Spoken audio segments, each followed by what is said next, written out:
बात हो रही है T20 वर्ल्ड कप 2024 का सेमीफाइनल। दूसरा सेमीफाइनल कल खेला गया इंडिया वर्सेस इंग्लैंड, जो कि इंडिया ओवरऑल इस टूर्नामेंट में through out the tournament dominate करता दिखाई दे रहा है। हर टीम के खिलाफ हमने देखा रोहित शर्मा ही नहीं पकड़े जा रहे, उनके कप्तान जो है ना, और जितना ज्यादा बुरा वक्त इस वक्त विराट कोहली का चल रहा है, उतने ही अच्छी फॉर्म में रोहित शर्मा है। और ये जो ओपनिंग पेयर, अगर ये दोनों चल जाएं, ये कॉम्बो चल जाए, तो फिर जो अभी के हालात हैं इससे बिल्कुल मेरे ख्याल बहुत चाह रहा था आगे चला जाए। बहरहाल फाइनल उनका है जी साउथ अफ्रीका के साथ, जो कि कल होगा, उसका रिजर्व डे भी रखा गया है। वहां पर जाकर भी जीतने का मौका है, वो आपको मैं बता दूंगा। लेकिन अभी आपके लिए सवाल आज का ये है कि 2022 में जो T20 वर्ल्ड कप हुआ था, जिसमें पाकिस्तान भी पहुंचा था, इंग्लैंड भी था, ऑस्ट्रेलिया का ग्राउंड था, आसान सा जवाब आपने ये देना है इस सवाल का। सवाल ये है कि उस मैच का टॉस किस टीम ने जीता और टॉस जीतकर पहले बैटिंग की या बॉलिंग की, ये आपने हमें आंसर देना है। आसान सा तरीका वही, GNN के जितने भी सोशल मीडिया प्लेटफॉर्म है उनको लाइक सब्सक्राइब करके स्क्रीनशॉट लेके अलॉन्ग विद दिस आंसर आपने ये जो गिवन नंबर है व्हाट्सएप का, इसमें हमें व्हाट्सएप कर देना, आप जीत सकेंगे मोबाइल वाउचर। प्लस कल का रोज जो होगा, परसों, हाँ कल का जो दिन होगा ना, उसमें हम वो आपको वो 5 लकी विनर्स होंगे जिन्हें पाकिस्तान की जर्सीज प्लस सलमान बट का साइंड बैट भी मिलेगा। तो कुरंदाजी की जाएगी, यहां पर बुलाया जाएगा, सलमान बट से मिलवाया जाएगा, पिक्चर्स होगी, प्लस सलमान भी अपने हाथ से वो बैट जो है उस लकी विनर को देंगे। तो एक ग्रेट अपॉर्चुनिटी आपने भी लेना, वैसे हम दोनों ने लेनी है। लेकिन जहां ये बात हो रही है वहां विराट की, चूंकि आपने बात की, कल हमने देखा किस तरीके से पोस्ट मैच में रोहित शर्मा ने कहा कि विराट एक क्वालिटी प्लेयर है। हम समझते हैं उसके कि अभी फिलहाल उसकी जो फॉर्म है वो उस तरह से नहीं है, लेकिन ये आने जाने वाली चीज है। He is saving himself for the final match. How do you see his statement जनाब? क्या ये जो स्टेटमेंट है कि हमने उनकी जो फॉर्म है वो देखनी है फाइनल मैच में, अगर ना उस दिन भी अगर वो कुछ ना कर पाए तो कोई बात नहीं है। अगला टूर्नामेंट द पॉइंट इज कि he is someone who is phenomenal record और he has won games on his own for the country and done that so consistently। तो ऐसे प्लेयर्स को आप इस तरह से बाहर नहीं करते। और आई थिंक ये दोनों ही एक दूसरे को हमेशा ऐसे बैक करते हैं। कोहली भी एक दफ़ा कैप्टन था, तो शायद किसी ने उनसे कहा कि रोहित शर्मा की फॉर्म नहीं है तो आप उनको ड्रॉप कर रहे हैं, तो उसने कहा कि क्या पूछा आपने, are you in your senses? तो दे नो कि वो क्या कैपेबिलिटी है उनके पास। वो एक दूसरे को हद तक बैक करते हैं जहाँ तक करना चाहिए। हमने देखे ना कैसी कैसी बैकिंग किया है कि जिसका आए कुछ नहीं उसको भी 20-20 मैच बैक कर दिया तो वो तो फिर कोहली है। हाँ, and I remember your statement जो पैकेज के बारे में डिस्कशन की थी, रमजान पैकेज समथिंग डिफरेंट। तो बात ये है कि ये प्लेयर्स जो हैं ये एक डिफरेंट क्लास है और इनकी performances over a period of time, over decades सारी दुनिया ने देखी हैं। वन और टूर्नामेंट डजंट मैटर। अच्छा, एक चीज मैं सोच रही थी, I may be wrong on this, लेकिन आपकी जो है वो बेहतर रहेगी राय, क्या बेहतर होता कि वो 1 डाउन खेल के देख लेते? मेरा ख्याल है कि जायसवाल को ओपन करनी चाहिए, कोहली को 1 डाउन आनी चाहिए और पंट को 5-6 पे खेलना चाहिए। They will find a better combination in that. और जायसवाल कंपेयर टू दुबे मुझे बहुत ज़्यादा स्किलफुल लगे। दुबे को देख के नहीं लगता कि वो इस लीग को बिलोंग करते हैं, not at the moment at least. तो रिंकू सिंह के साथ इसका मतलब ज्यादती हो रही है अगर देखा जाए तो। उनकी रिंकू सिंह बाहर है, जायसवाल 100 करके बाहर है, IPL में भी इंग्लैंड के खिलाफ भी। संजू सैमसन है, शुभमन गिल बाहर है। तो चारों पांचों इतने मतलब इससे बहुत बड़े प्लेयर हैं वो जो बाहर है। बट सब एक और चीज़ इंपॉर्टेंट है कि you have 120 minimum to play. इसमें जो इंडिया के पास डाइवर्सिटी है in terms of strike rate and reputation and experience, ये तो उनके लिए 4 या 5 प्लेयर्स के 30-35 रन इन क्विक टाइम। और उसमें जैसे आप रोहित की बार बार बात कर रहे हैं, अगर उनका बल्ला घूम गया तो अकेले ही काफ़ी है। और ये हिस्टोरिकली जो भी मुख्तसर तारीख है T20 की, इसमें देख लें कि अगर एक बैटर जो है उसके बल्ले ने ज़रा कदरे तवातर के साथ रन उगले हैं तो वो उस टीम का मोनूमेंटल रन बन गए हैं। इसमें अब यही होने के लिए जा रहा है कि यकनशुद्ध दोशुद्ध वाली बात है कि अगर जो लॉ ऑफ एवरेजेस सजेस्ट करते हैं, अगर कोहली का बल्ला बड़े मैचों में आमतौर पर रन उगलता है, अगर वो रन बना लेते हैं तो nothing is like that. Rohit Sharma already अच्छी निक में है। तो ये जो सारी बल्ले बल्ले सिचुएशन हम बात कर रहे हैं फॉर इंडिया, ये स्टैट्स भी सजेस्ट कर रहे हैं, जो हालात हैं वो भी सजेस्ट कर रहे हैं।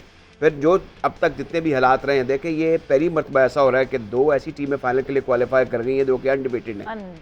अच्छा, अब यहाँ पर आप जो साउथ अफ्रीकन्स हैं उनका माइंडसेट, उनकी स्ट्रेंथ, उनकी बॉलिंग, उसको बिल्कुल आउट रेट नहीं कर सकते एज़ कम्पेयर टू इंडिया। कि उनकी जो एक्यूरेसी है, उनके जो खब्बे स्पिनर्स हैं वो इतनी शानदार है, मैं नहीं समझता कि उसका किसी के पास कोई डेफिनेट जवाब होगा। इनको आप वो इतना उनका एक्सपीरियंस है, लॉन्गर वर्जन का भी, शॉर्टर वर्जन का भी, कि वो ना तो फुल टॉसेस देते हैं ना वो शॉर्ट बॉल देते हैं। फिर उनकी कमेंडेबल लीडरशिप है, जो कप्तान है उसका way back from junior cricket to senior cricket एक एक्सपीरियंस है, एक विनिंग स्ट्रीक है, उनकी विनिंग परसेंटेज है। तो इन तमाम हालात में इंडिया को ज़रा चौकस रहना होगा, जहाँ ये नर्व्स का भी इम्तिहान होगा, ये इमोशंस का भी इम्तिहान होगा। जिसने अपने माइंड को अप्लाई कर लिया, जिसने अपनी स्टेबिलिटी दिखा दी जिस टीम ने, और specially at the top, toss is very important. और फिर वो जो ब्रेक थ्रू की हम बात करते हैं, अगर इंडिया के इब्तदाई तौर पर फिर जब एक तरफ देखें जैसे प्रेशर बिल्टअप हुआ, उस पर निकलना जो है ये सारी बात होगी। और सबको पता है कि सेमीफाइनलिस्ट को कोई याद नहीं रखता, फाइनलिस्ट को कोई याद नहीं रखता, जो हार जाता है, जो जीतता है उसी को लोग याद करते हैं।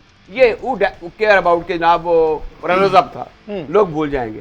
तो हम 92 की बात करते हैं या फिर T20 वर्ल्ड कप में 2009 की बात करते हैं, तो वो जीतने वाली टीम को याद रखा जाता है। 99 के वर्ल्ड कप में पाकिस्तान हार गया था, शायद लोग उसको कभी कभी याद करते हो क्योंकि कुछ मामला ऐसे चल रहे थे।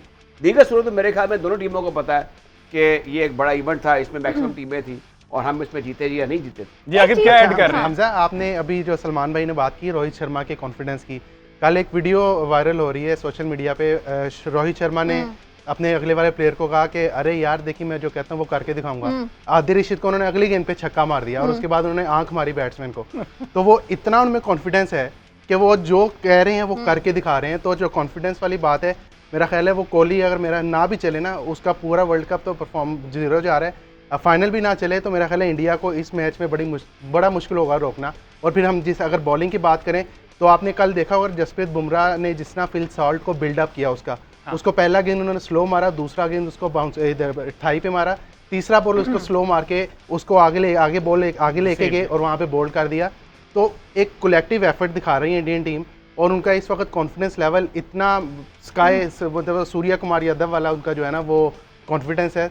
तो वो बड़ी खूबसूरत क्रिकेट खेल रहे हैं। और जो रोहित शर्मा ने जिस तरह अभी सलमान भाई ने प्रेस कॉन्फ्रेंस की बात की, वहाँ पे जो उनका एक कॉन्फिडेंस था वो तमाम कप्तानों से, तमाम टीमों से मुझे लगता है इस वक्त डिफरेंट है। अच्छा, लेकिन एक और चीज़ मैं सोच रही थी जो इसी बात से, वो ये कि हमने ओडिया वर्ल्ड कप में देखा कि जिस तरीके से उनको शिकस्त हुई थी अगेंस्ट ऑस्ट्रेलिया, इस बार वर्ल्ड कप में उनके खिलाफ भी तैयार होके आए, इंग्लैंड उनको हराया, उनके खिलाफ भी तैयार होके आए। तो ये बड़े कैलकुलेटेड, बड़े कंट्रोल्ड है। साउथ अफ्रीका के खिलाफ तैयार नहीं, अब सवाल सुने ना, कल साउथ अफ्रीका है जिन्होंने बड़े क्लोजली मैच विन किए हैं। तो सलमान, मेंटली आपको क्या लगता है, व्हाट डू यू थिंक, दोनों में से कौन फिर भी ज्यादा स्ट्रॉन्ग कैप्टन है? देखिए, दोनों का ही जो रिकॉर्ड है ना वो बड़ा फ्लॉलेस सॉर्ट ऑफ है। Obviously Markram is not that experience और South Africa does not carry any reputations. तो जब हम ये कहते हैं तो इससे एक तो प्रेशर ऑफ होता है, but when we talk about कि एक्सपीरियंस किधर ज़्यादा, तो फिर डेफिनेटली वो इंडियन साइड पे ज़्यादा है। So if we were to weigh both, I think both have plenty of chances to win the world cup. मैं नहीं समझता कि इंडिया जो है वो कोई ऐसी टीम है कि south Africa will not matter, because south Africa has certain talented players who if they have a good time India will can find it hard. ठीक है, तीनों फास्ट बॉलर तगड़े हैं, दोनों स्पिनर अच्छे हैं। ठीक है, उसके बाद आपका डिकॉक ऐसा प्लेयर है कि 10 ओवर खेल गया तो वो मैच ही साइड पे कर देगा। इसी तरह क्लासन ऐसा प्लेयर है, मार्करम जो है वो बड़ा तगड़ा प्लेयर है, Reeza Hendricks just some sort of form वो कैच कर रहा है। स्टब्स ने अभी तक प्रेशर मैचेस में रन्स किए हैं, नया प्लेयर है। So they have boys who have done well, Miller and they played, yes Miller, very very valid, ये जो उन्होंने नाम लिया है, मैच विनर है ऑन हिज ओन, एक ओवर में 4 छक्के भी मार सकता है, बीच में से 2 गेंदें भी गुम जाती हैं, वो इतनी बड़ी हिट मारता है। तो ये एक ऐसी टीम है कि India can not take them lightly, और इन्होंने इंडिया को हराया है अपनी सरजमीन पे, वनडेज में भी और टेस्ट सीरीज में भी हराया है। कुछ और फैक्टर्स भी हैं इसमें, देखें ना, एक इंडिया की जो, मैं उनकी बेहतरी या कमतरी की बात नहीं कर रहा, बात यह है कि जो क्रिकेट ब्रॉडकास्ट में उसमें उनकी डोमिनेंस है, उनके प्रोडक्शन में अपने लोग बैठे होते हैं, वो जो बड़ी चीज़ें ऐसी जो मैं बाद में डिस्कस कर सकता हूँ, जो नहीं भी दिखानी होती है वो दिखाते हैं, जो दिखानी होनी है वो नहीं दिखाते। एक बात ये होगी। फिर एक भारतीय आर्मी है जो एक जत्थे का जत्था वहाँ हर जगह पहुँच जाता है अपनी टीम को सपोर्ट करने के लिए। वहाँ पे कैसा कल्चर है जो चेक एंड बैलेंस रखता है टू द इंडियंस। पूरी होटल्स में ठहरते, रात को शाम को वो इंडियन कपड़े पहन के प्लेयरों के साथ घूम रहे होते हैं, सेल्फियाँ ले रहे होते हैं। उनको हलाशेरी देते होते हैं और कभी कभी वो नहीं भी दे रहे होते। तो ये बहुत से अदर वे अराउंड भी ये बड़ा एक कल्चर है वहाँ पर जिसमें मेरे ख्याल में उनको एक बड़ी इनफरादियत हासिल है।